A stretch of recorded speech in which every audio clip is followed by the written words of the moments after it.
In this video, I'm going to show you how to make these really easy DIY statement earrings. You'll notice with these earrings, they're a little bit wider at the top than like a normal teardrop, and they're a little bit larger than a lot of the earrings that I normally do. But when I went to the holiday shows this year, I just saw these everywhere. These large scale earrings, single layer, wider at the top, in all kinds of materials, whether it was cork or faux leather, and they just had so many different designs. So I thought I'd give these a try, and I think they turned out really cute. And in this video, I'm going to show you how to make them. Okay, we're starting with a blank canvas, and the first thing that I need to do is go over to my left panel and find that images icon and click on that. And then I'll pick the image that I'm using for this project. I have already uploaded it. To get to just my uploads, I'll come over here to the upper right-hand corner to this filter button, right to the right of the search bar. And I'm going to filter by my uploaded, or just by uploaded. And that means those are my uploaded images. And I'm just gonna click again to make that menu go away. Now, if you've watched a lot of my videos, and if you have purchased any of the bundles, you may already have this file, because it was part of another set. There it is, I just passed it. It's this one right here. So this was part of a kit, and it's funny because I've overlooked it just because of this overlay and kind of these scallops. I just haven't been ready to use those yet. We are not actually gonna make the scallop layer, we're gonna delete that layer, but I love the shape of this earring. So click on the image you want to upload, and you'll see the green box around it, and go ahead and insert the image.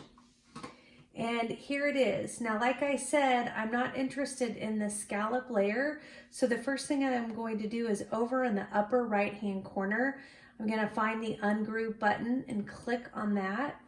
And that will let me separate these layers.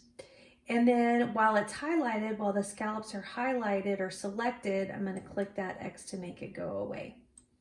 So this is the layer that I'm going to be using. Now this comes in at a 2.523 height. I think that's a great height. And I think I'm just going to leave it at what it comes in at.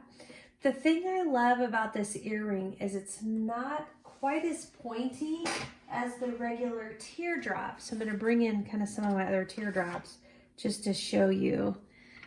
Here is a regular teardrop, and then I'll grab one of these. I've been making a lot of this shape. I love this shape. See how at the top, the one on the right is very pointy, and this one is wider at the top.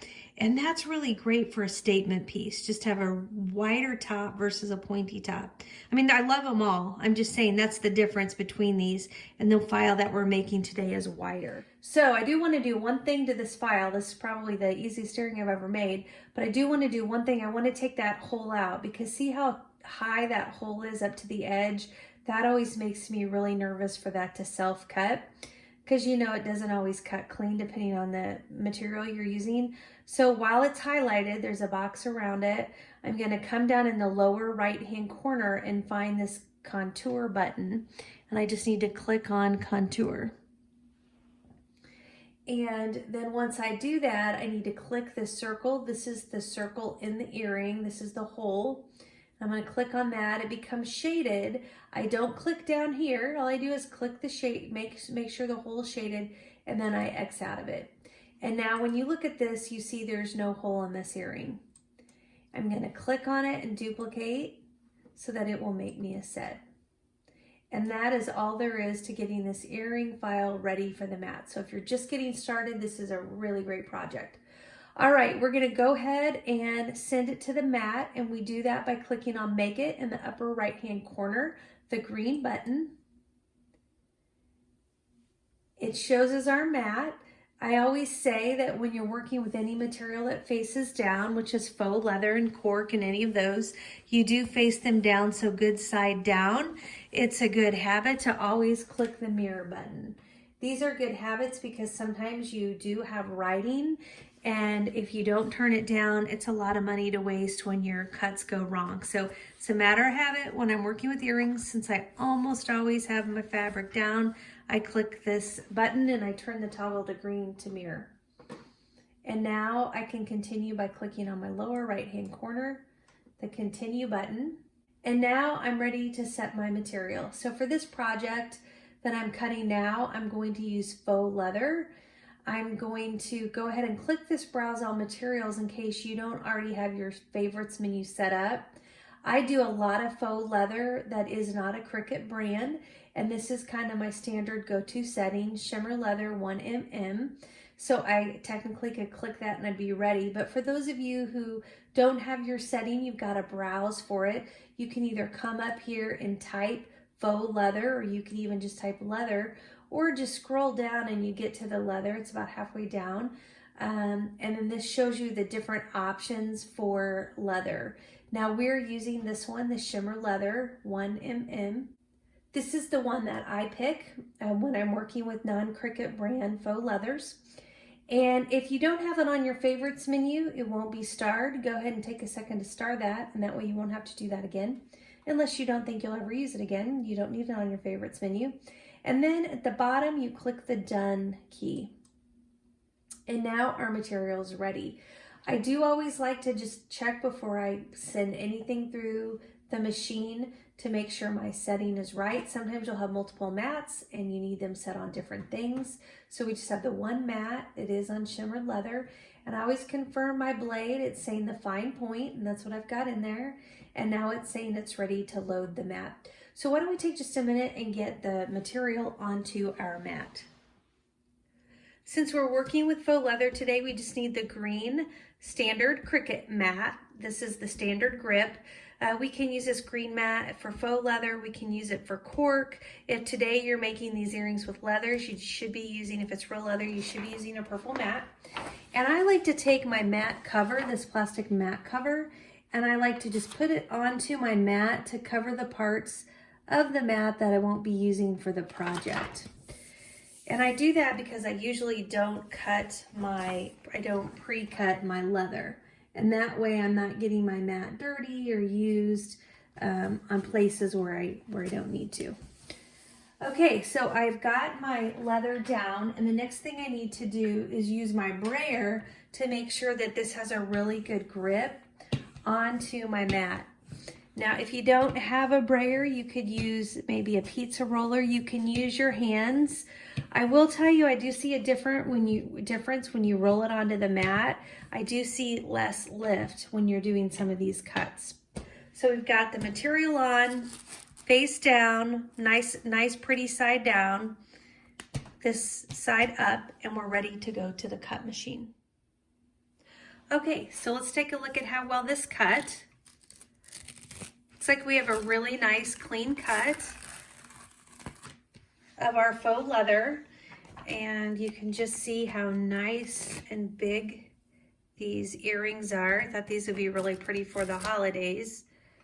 Okay, so we have our pieces cut, and it's time to put the earring components on. You've got a couple of choices. You can just use our regular hook. They make these in silver, gold, and even this darker color. If you're using these kind of hooks, you're also going to need jump rings. They make these in some different sizes. The sizes that I usually use are 6mm and 4mm. Getting bigger than 6mm, it really isn't necessary unless you're trying to fit a lot of things onto the earring. And sometimes if you're putting two pieces together, that hoop has to go around both of those pieces. So then you might need it bigger. Now the other option you have are these hooks, with these hooks you do not use jump rings. You just make the hole in the earring and stick it right on the hook, and you don't have a whole lot of dangling when you do that. Now that's actually what I'm gonna do for these big statement piece earrings. I like these kind of hooks, and so I'm gonna actually use this little bit darker color today for mine because I don't want to use silver, and my gold is a little brighter gold than this, so I've decided I'm just going to go dark. So I put these two earrings on top of each other, And then I grab my hole punch. I have two sizes of hole punches. This one, the smallest size hole, is a 2.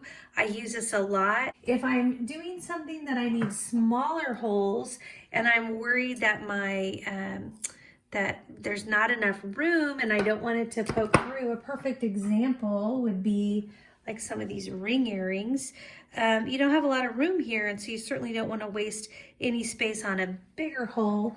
Then you might want to use something a little bit smaller. This is new for me. I haven't even cut this little tag off yet, but I've been using it. I love my new punch, and I got this on Amazon. I'll link up to this too.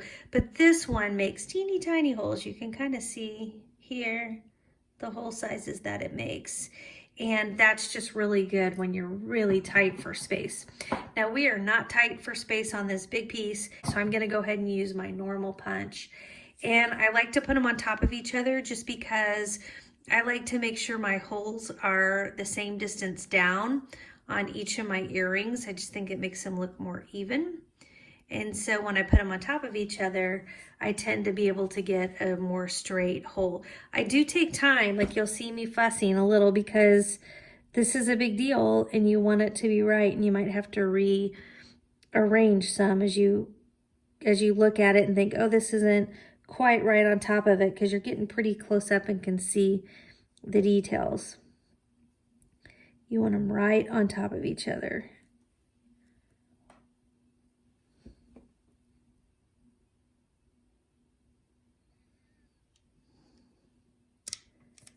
And there you can see my hole. All right, so now that we've got that, we need to put it on. These hooks are just so easy to use because you just take that hole and you push it through on top of that ball of the hook. And so they just slide right on there. Now, every once in a while, you might have a material that might be a little bit thicker. And if that happens and you can't squeeze it onto that ball, just bring it up the opposite side of that hook. And it's amazing how totally cute they are when it just doesn't take hardly any time at all to put them together. I think these turned out so cute. I had so much fun just trying different cork patterns and different faux leather patterns. And I think what was so fun is just how easy they were to make. Between it being a single layer earring and this style of hook and not opening and closing jump rings, I was able to put these together so quickly. So I hope you enjoyed the video today and got a new idea that you can use. Thanks, everyone.